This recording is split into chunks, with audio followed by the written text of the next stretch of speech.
चाणक्य के अनुसार अगर कोई आपका पहली बार अपमान करे और आप कुछ भी ना कहे या उसको सहन कर ले, तो उनकी नज़र में आप समझदार इंसान हैं। और अगर वही इंसान दोबारा अपमान करे, फिर भी आप अपने गुस्से को कंट्रोल कर ले, तो आप महान हैं। लेकिन अगर कोई आपका बार बार अपमान करे और आप कुछ भी ना करे, तो आप चाणक्य की नज़र में सबसे बड़े मूर्ख हैं। इसको एक कहानी के माध्यम से समझने की कोशिश करते हैं। दो दोस्त थे, एक का नाम विकास और दूसरे का नाम अमित था। विकास सीधा बच्चा था और अमित बदमाश था। दोनों दोस्त स्कूल में साथ पढ़ाई करते थे, लेकिन अमित विकास की बार बार मजाक उड़ाया करता था। अमित हमेशा ऐसा कोई भी मौका नहीं छोड़ता था जिसमें उसकी बेइज्जती ना हो। अब ऐसा करते करते उनकी स्कूल लाइफ तो खत्म हो गई, लेकिन अमित का यह स्वभाव उसके साथ ही रहा। जैसे उसकी नौकरी लगी तो उसने उसको फेसबुक पर सर्च किया। अंततः उसको विकास का नंबर मिल गया और उसको मैसेज किया, हेलो लूजर, आजकल तुम कहाँ हो? मेरे हिसाब से तुम कोई चाय की दुकान चला रहे होंगे। बहुत ही जल्द मैं तुमसे तुम्हारी चाय की दुकान में मिलूंगा और हम खूब सारी बातें करेंगे।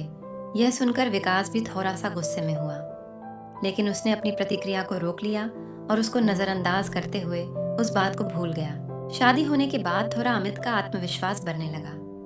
उसने एक बार फिर से विकास को फ़ोन किया कि आजकल तुम कहाँ हो, या ऐसे ही चाय की दुकान चलाकर अपनी ज़िंदगी बिता दोगे। विकास ने इस बार भी कोई जवाब नहीं दिया। थोड़े दिन बाद अमित को एक बेटी हुई। सब कुछ बढ़िया था, लेकिन डॉक्टर ने कहा कि उसके दिल में एक छेद है।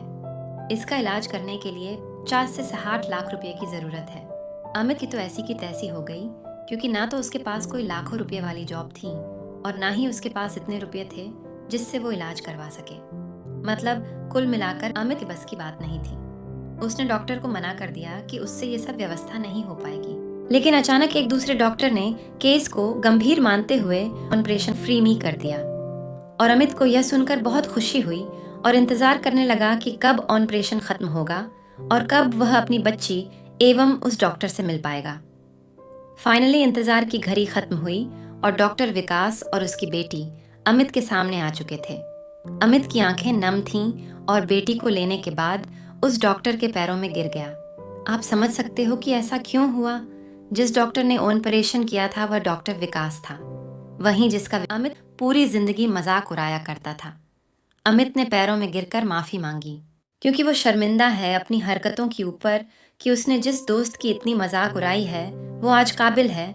उसने उस दोस्त की मदद की है जिसने हमेशा उसकी मजाक उड़ाई। उसने कहा कि विकास, मुझे माफ कर दो, मैं तुम्हारा एहसान नहीं भूल पाऊंगा। लेकिन दोस्त ऐसा नहीं है, यह मेरा फर्ज था और दोस्त होने के नाते मैंने तुम्हारे साथ ऐसा किया। लेकिन जब अमित ने पूछा कि जब तुम्हारे साथ इतना बुरा होता है तो तुम क्या करते हो, तो विकास ने जवाब दिया कि जब तुम मेरी मजाक उड़ाया करते थे तब मैं हमेशा सकारात्मक नज़रिए से अपने गुस्से को सही दिशा दिया करता था, और आज तुम्हारे दिलाए गुस्से की वजह से ही मैं इतना बड़ा बन पाया हूँ कि मैंने अपने गुस्से को सही दिशा देना सीख लिया है। दोस्तों, कुछ लोग नेगेटिविटी में भी पॉजिटिविटी ढूंढ लेते हैं और कुछ लोग नेगेटिविटी को हमेशा ब्लेम करते रहते हैं। आशा करता हूँ कि आपको इन बातों का मर्म समझ में आया होगा, और अगर चाणक्य नीति को आप अपने जीवन में उतारते हो तो यकीनन आप भी एक दिन उस मुकाम को हासिल कर पाओगे जहाँ पर आप जाना चाहते हैं।